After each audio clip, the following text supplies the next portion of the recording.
In this video I'm making a kitchen island using this moisture resistant MDF by MEDITE SMARTPLY, who are kindly sponsoring this video. MEDITE SMARTPLY offer a wide range of sustainably sourced MDF and OSB products, and they've set up their own community at meditemakesitreal.com, where you can find your local stockist, get loads of project ideas and inspiration, and win some fantastic prizes too. I'll leave links in the description box below. I'll start with this 18mm MR MDF, and I can start cutting down my panels to rough size with the track saw. Moisture resistant MDF offers great machinability, giving cleaner cuts, less fluffiness at the edges, and obviously it's also moisture resistant, so good for use in kitchens and bathrooms. I do some final finishing cuts at the table saw, and I'm also cutting some narrow strips, and I'll show you what those are for a little bit later. I did some light sanding to each face with 180 grit just to clean them up a bit. With my side panels, I'm deciding where I want my shelves and section dividers to be, and then I mark those lines up all the way across both panels, and I also mark up some grid lines spaced 100mm from the centre that I can use as a reference for cutting the joinery, for which I'll be using the domino.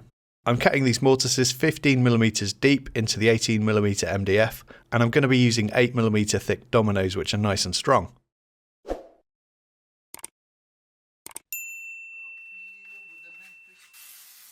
I'm masking off the areas where I'll later be applying glue, because the glue I'll be using doesn't adhere well to painted surfaces. And then I can get a coat of acrylic primer onto all of the inside faces of the cabinet. I'll leave links to what I'm using down in the description box, and I apply it with a roller, just blathering it on in one direction and then gently laying it off in the opposite direction to get a nice even coating. Once that's dry, after a couple of hours, I denib it with some 400 grit, and then it's silky smooth and I can get ready for the top coat. So the paint that I'm going to be using is the same paint that I used on this desk stroke dressing table that I made for my wife 2 years ago. It has been used 8 hours a day, 5 days out of 7 for the past 2 years. That's about 5,840 hours of use. And in that time it has had hot plates and mugs on it, makeup spillages, food spillages, constant mouse movement over here, 3 cats having a nap on it, and the paint finish honestly looks as good as the day the desk was installed. So if you're looking for a hard wearing and durable primer and paint combination for MDF, I'd highly recommend this combination of acrylic primer and acrylic hard wearing eggshell paint. The brand that I'm using is Leyland, not a sponsor or anything like that. I just like to call out the products that work well for me, and this is one of them.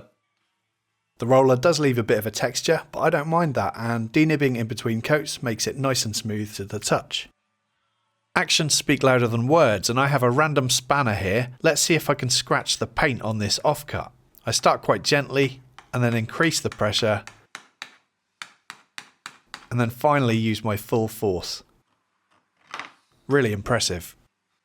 Right, back to these strips that I cut earlier. 2 of these I'm going to use to bulk up the underside of the bottom shelf on the unit, which is for a few reasons. It'll give the shelf a nice chunky look, it'll strengthen the shelf across its span of almost 800mm, preventing it from sagging, and it'll be extra thickness to screw into, as I'll be adding some casters later too. So these get glued and pinned in place with an 18 gauge nailer, and then I can trim away the excess at the miter saw. And after applying 2 coats of the paint, I can remove the masking tape. Now that I've got all of the MDF components cut and prepared and ready for assembly, there's just one more piece that I need, and that's the middle shelf. And I'm thinking about using this salvaged offcut of oak worktop. I think using this is just going to make the kitchen island look a little bit more bespoke. It'll break up the look of it a bit and make it look less like a standard kitchen cabinet, I guess. Someone left some very grubby fingerprints on this piece of oak, which I believe is the offcut from where a cutout was made in the worktop for a sink to be installed. So I get it sanded with 80 grit to freshen it up, and then I want to cut some clean edges along the length. There were a few areas where glue lines had delaminated slightly, leaving gaps, so I'm going to use an oak filler to fill those, and then I can cut my shelf to length.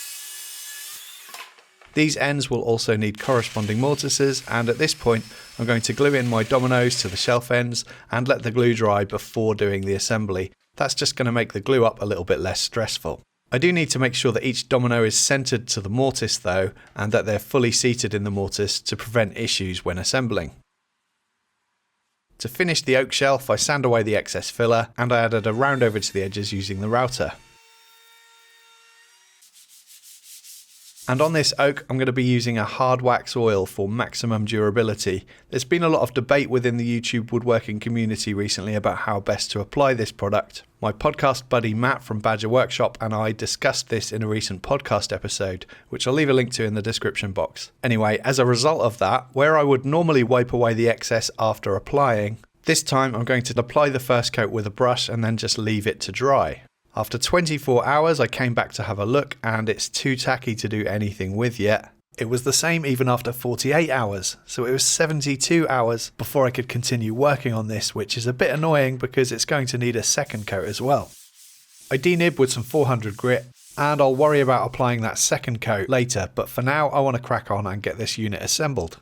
The MDF shelves are going to get fully glued in place, but for the solid oak shelf, I'm just gluing the very centre so that the wood will be able to expand and contract freely. The dominoes will be plenty strong enough to support the weight of the shelf without glue.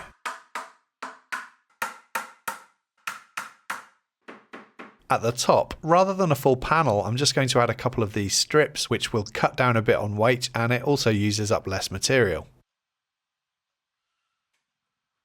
And then it's the tricky part. I'll need to get all these dominoes and mortises all aligned for each and every shelf before the glue goes off, which was a bit of a challenge.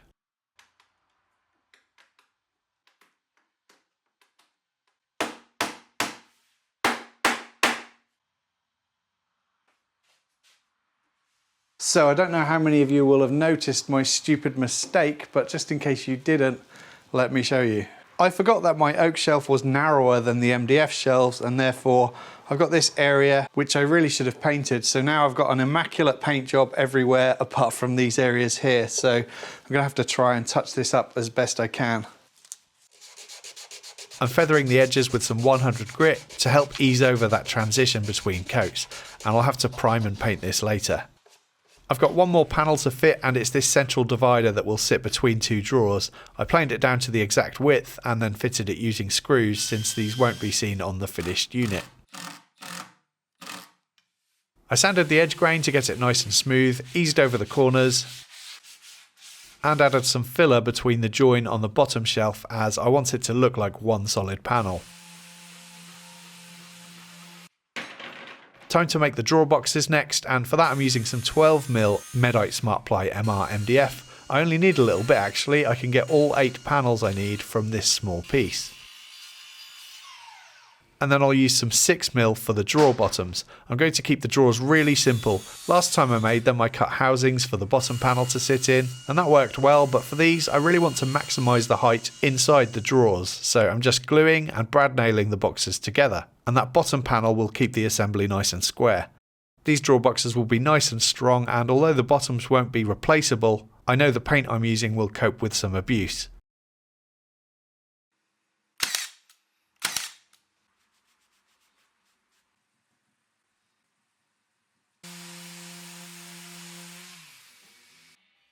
I can then get the drawer boxes primed and painted, and while I'm at it I can do the outside faces and edges of the carcass too. And I can also touch up my mistakes. I'm not doing anything fancy with the edge grain. One coat of the primer coats it really well, then I just need to smooth it with some 400 grit and it's ready for paint. 2 coats of paint later and I can finally move on. I got some of these nice drawer runners delivered. These have a soft close mechanism in them and there's a lever to separate them so that you can fit the drawer part and the cabinet part separately.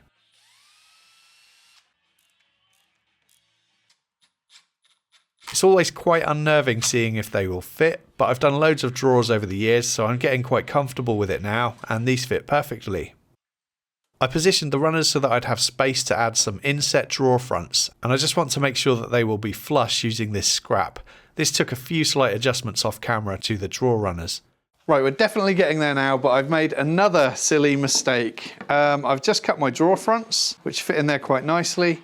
I forgot about that part there, which is pretty silly. Now the butcher block worktop is going to overhang these drawer fronts, so it's not going to be particularly visible, but I can't leave it like that, so I'm going to have to sort that out. I cut a small block which got screwed in place, filled, sanded, primed and painted. And then I can fit my drawer fronts. I'm gluing and clamping them and using some washers at the bottom to get my gaps all looking nice. I prepared another panel just to cover the back of the drawers, and you'll see I've secured some blocks in place which I can mount it to.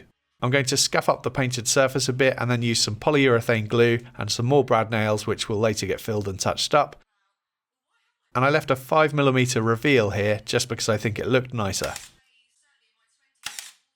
And then a thin bead of decorator's caulk to fill any gaps. This stuff is paintable too. I bought some of these nice looking casters for the bottom mainly because when I was designing this unit, originally I was going to do a plinth, but I didn't really like how that looked. So then I did another iteration with a skirting piece around the bottom, and I liked that more, but if you were standing at this preparing some food, it'd be nice if your feet could tuck underneath. And obviously the fact that the casters make it easier to move around will be a bonus too. The unit is pretty heavy at this point, and it'll be even heavier when the top gets mounted, but these casters are rated for 450 kilograms, so no issues there. To mount the solid wood top, I need to allow for expansion and contraction again, so I'm drilling a 12mm hole which will allow that movement. This is the butcher block top I made in a previous video. I'll leave a link to that video in the description box if you haven't seen it. I'm getting it positioned where I want it, and then I can mark up the hole positions.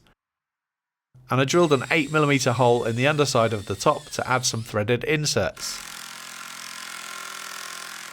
Then I found a couple of bolts that I can use to secure it.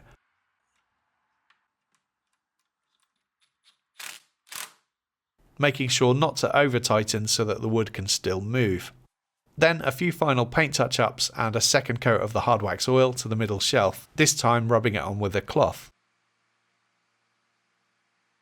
And the final job is to add some drawer handles. I bought these black aluminium handles that mount to the back of the drawer fronts, mainly because if whoever buys this kitchen island wants to change them, it'll be an easy thing to swap them out for something else. So that's it done, and this is now available for sale because we don't need it. We already have a kitchen island, so this will be available for auction on eBay, and I'll leave a link to it in the description box below if you're interested in buying it. Thank you to MEDITE SMARTPLY for working with me on this video, and don't forget to check out meditemakesitreal.com to find a local stockist, share your own projects, get inspired by other people's projects, and potentially win some amazing prizes. Thank you for watching.